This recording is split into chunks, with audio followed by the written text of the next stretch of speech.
नमस्कार मित्रांनो, स्वागत आहे आपल्या या नवीन ब्लॉगमध्ये। आज मी तुम्हाला घेऊन आलेलो आहे नाशिक जिल्ह्यातील एका खेडेगावामध्ये। शेती पारंपरिक पद्धतीने केली जाते। मित्रांनो, आता कसं आहे, उन्हाळ्याचे दिवस आहे आणि या उन्हाळ्याच्या दिवसामध्ये पण काही पिकं घेतली जातात। त्यातलं पीक आहे एक टमाट्याचं। तर मी आज तुम्हाला दाखवणार आहे की टमाट्याचं पीक कसं घेतलं जातं, त्याची लागवड कशी केली जाते आणि ते टमाटे असतात टमाटे, तर ती टमाटे मोठी कशी होतात आणि त्या कशा प्रकारे त्याचं संगोपन केलं जातं त्या टमाट्याचं आणि ते पीक नंतर शेवटी मार्केटमध्ये कसं, याबद्दल मी तुम्हाला थोडीशी माहिती देणार आहे। तर मित्रांनो, चला तर मग दाखवतो या। हे बघा, हे आहे टमाट्याचं पीक। म्हणजे पहिली रोपं आणलेली होती, त्यांना एक दिवस ठेवलं इथेच, कारण थोडीशी जमीन तयार करायची असते। आणि पहिल्यांदा असा इथे प्लॅस्टिकचा कागद टाकला जातो। प्लॅस्टिकचा कागद टाकल्याच्यानंतर जमीन आहे ती जमीन तयार करून त्याच्यानंतर ते प्लॅस्टिकच्या कागदाला असे खड्डे पाडले जातात अगोदर। तर खड्डे पाडल्याच्यानंतर त्याला थोडंसं भिजवावं लागते जमीन। भिजवल्याच्यानंतर मग ती त्याचं रोपाचं त्याला असं त्याच्यामध्ये बसवली जातात। तर हे असं आहे बघा, हे बघा, हा प्लॅस्टिकचा कागद आहे। तर ह्या प्लॅस्टिकच्या कागदला पहिलं फूल पाडतात, काही ठराविक अंतर असतात, त्या ठराविक अंतराच्या टप्प्याने अशी फुलं पाडली जातात। आणि फूल पाडल्याच्या नंतर त्याच्यामध्ये टमाट्याचे जे रोप असतात, हे टमाट्याचं रोप हे टमाट्याचे रोप त्याच्यामध्ये असे ठेवले जातात। आणि त्यांना जे पाणी आहे ना, ते पाणी मित्रांनो हे बघा, हे असे ड्रीपद्वारे दिलं जातं। हे ड्रीप आहे, हा जो पाईप आहे हा पूर्ण पाईप जो आहे तो शेततळं आहे ना, शेततळ्यातील जे पाणी आहे, तिकडे शेततळे पण तुम्हाला दाखवतो। शेततळ्याच्या नंतर हे असे ड्रीपने असं पाणी दिलं जातं। आणि हे बघा, हे पाणी जे आहे, हे पाणी जेव्हा पाणी चालू करतो, तर पाणी चालू केल्याच्या नंतर हे ड्रीपद्वारे, हे बघ, हे ड्रीप आहे, हे बघा, याचे ड्रीप आहे। तर बरोबर हे ड्रीपचं होल आहे ते रोपाच्या ठिकाणी केले जातं आणि तिथूनच त्या रोपांना पाणी मिळलं जातं। तर या अशा प्रकारे हे बघा, हे जे आहे ना, इथून पाणी भेटलं जातं रोपांना। तर या असे प्रत्येक ठिकाणी जिथे जिथे रोपं लावलेली आहेत तिथं अशी ड्रीपद्वारे पाणी दिलं जातं। आणि या प्रकारे हे असं इथे टमाट्याची रोपं लावलेली असतात। आता हे रोपं लावल्याच्या नंतर हे जेव्हा झाड मोठं होतात आणि ह्याला बारीक बारीक जेव्हा फळं येतात ना, म्हणजे टमाट्याचे बारीक बारीक जे येतात, तर टमाटे आल्याच्या नंतर त्या झाडाचा बॅलन्स राहावा, ते झाड असं खाली टमाट्याच्या ज्या फळांनी ना असं थांबलं नाही पाहिजे, पडलं नाही पाहिजे। तर त्या वेळेला ते बांबू असतात, छोटे छोटे बांबू असतात, आणि ते बांबू बांधल्याच्या नंतर ते जे झाडाचे रोपं जे वाढलेले असतात ना, ते त्याला दोरीनी त्या बांबूला बांधतात। म्हणजे झाड जसं तसं असं उभं राहिलं पाहिजे आणि त्याला चांगल्या प्रकारे फळं लागली पाहिजे, म्हणजे टमाटे ते लागले पाहिजे। आणि अशा रीतीनं मग ते सगळं असं वावराच्या ठिकाणी जे आहे, हे जसं आहे ना, हा सपोर्ट घेतला जातो या बांबूंचा। जे बांबू दिसतात ना, त्या बांबूंचा सपोर्ट घेतला जातो। आणि सपोर्ट घेतल्याच्या नंतर हे जे आहे, हे याच्यामध्ये ते बांबू बांधले जातात। आणि ते बांबू बांधल्याच्या नंतर ही जेव्हा रोपं वाढतात, तर इथे रशीने बांधतात आणि ते बांबूला बांधतात। तिकडे एक बांबू असतो, असं मध्ये इकडे एक बांबू, इकडे एक बांबू, इकडे एक बांबू, आणि ते रशीने बांधून त्याचा बॅलन्स ठेवला जातो रोपांचा, जेणेकरून ते झाड जेव्हा फळ लागलेले असतात तेव्हा ते पडले नाही पाहिजे, झोपलं नाही पाहिजे। तर अशा प्रकारे जे शेतकरी असतात ते पारंपरिक पद्धतीने जे असे पिकं घेतात आणि अशी त्याची लागवड केली जाते। आणि जेव्हा साधारण हे 2.5 ते 3 महिन्याचं पीक आहे ते.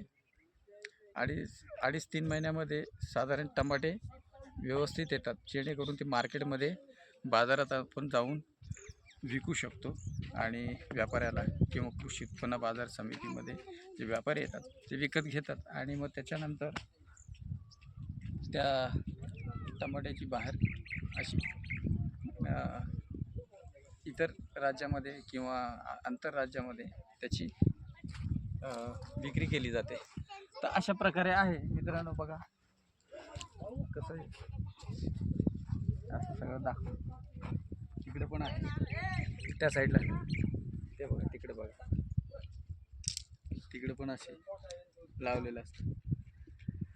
आणि त्याच्यानंतर इकडे एक तुम्हाला दाखवतो. इकडे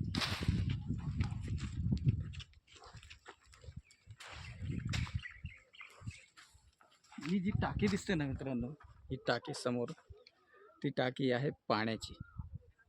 कारण काय, जेव्हा जेव्हा टाकीमध्ये पाणी येतं, ते पाणी त्या पाण्याची ना साठवणूक केली जाते. आणि त्या पाण्याचं साठवणूक केल्यानंतर आपल्याला जसं पाणी पाहिजे तसं त्या टाकीतून पाणी शेतीसाठी वापरता येतं. तर असं एक नियोजन आहे पाण्याचं शेतकरी.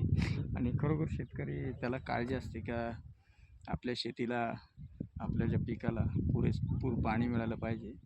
तर त्याप्रमाणे अशा प्रकारे ते नियोजन करतात पाण्याचं.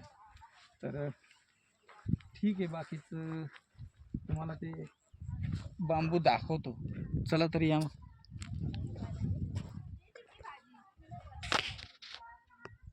बोल. तर मित्रांनो हे बघा, हे टमाट्याचं पीक झालं आणि ह्याच्या बाजूलाच आता ह्या 2 सऱ्या ज्या आहेत ह्याला सरी म्हणतात.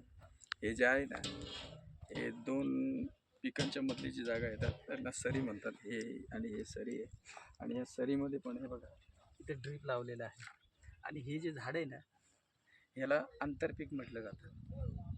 आंतरपीक म्हणजे तुम्ही एक पीक घेतात आणि एका वावरामध्ये एक पीक घेतात आणि एका पिकामध्ये पण तुम्हाला जर दुसरं पीक हवं असेल तर तेही आपण घेऊ शकतो. तर अशा प्रकाराला आपण आंतरपीक म्हणतो. ते आंतरपीक आहे हे मिरचीचं आहे. हे मिरचीचं आहे. हे बघा, हे मोठ्या झाल्याच्या नंतर ह्याला मिरच्या येतात.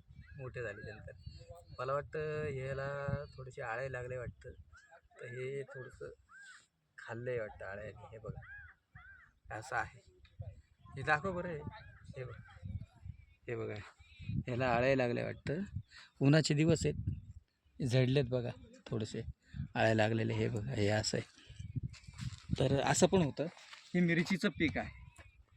आता हे थोडंसं यांना पाणी बिणी जर मिळत गेलं ना व्यवस्थित, ते चांगलं मोठं होईल. आणि हात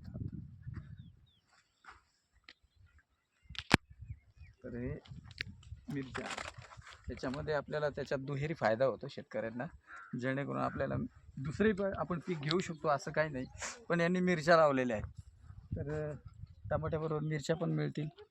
आणि चला तर तुम्हाला आता थोडंसं पुढे दाखवतो का जे टमाट्याचं पीक असतं तेव्हा जेव्हा झाड मोठं होतं, रोप मोठं होतं, त्याला फळं लागतात, ते तेव्हा त्याला कोणते बांबू असतात, कोणत्या बांबूने बांधलं जातं ते तुम्हाला दाखवतो. या.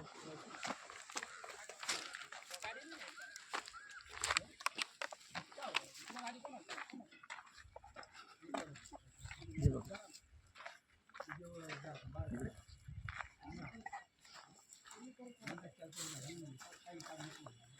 तर हे बघा, जेव्हा टमाट्याचं पीक जेव्हा मोठं होतं त्याला फळं लागतात आणि झाड झोपू नये, पडू नये म्हणून ज्या बांबूंनी बांधले जातं ते बांबू ही आहेत बघा. हे असे बांबू आहेत आणि हे बांबू प्रत्येक शेतामध्ये रोवले जातात दोन्ही बाजूनी आणि रस्सीने ते बांधले जातात. आणि त्याच्यामुळे ते टमाट्याचं पीक बरोबर रोग आहे ते बॅलन्समध्ये राहतं. आणि जेव्हा टमाटे पूर्ण येतात, व्यवस्थित काढण्याजोगे येतात, तेव्हा ते काढतात आणि शेतात जमा करतात. शेतात जमा झाल्याच्यानंतर हे कॅरेट आहेत, या कॅरेटमध्ये जमा करून हे बाजारात नेतात. कशासाठी? विकण्यासाठी. आणि मग शेतकरी आपला माल ह्या कॅरेटमध्ये टमाटे घेऊन जातो.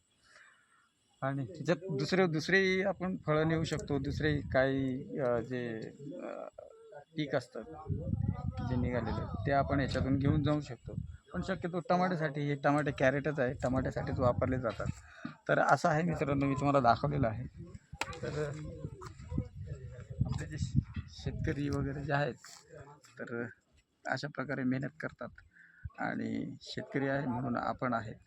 तर आपण जेव्हा बाजारामध्ये जातो तर किंवा व्यापारी असतात ते माल जेव्हा घेतात ना तर खरोखर घासाघीस करू नये. कारण शेतकरी जगला तर देश जगेल आणि देश जगला तर आपण जगू, आहे की नाही? तर मग चला तर भेटूया आपण पुढच्या ब्लॉगमध्ये. तोपर्यंत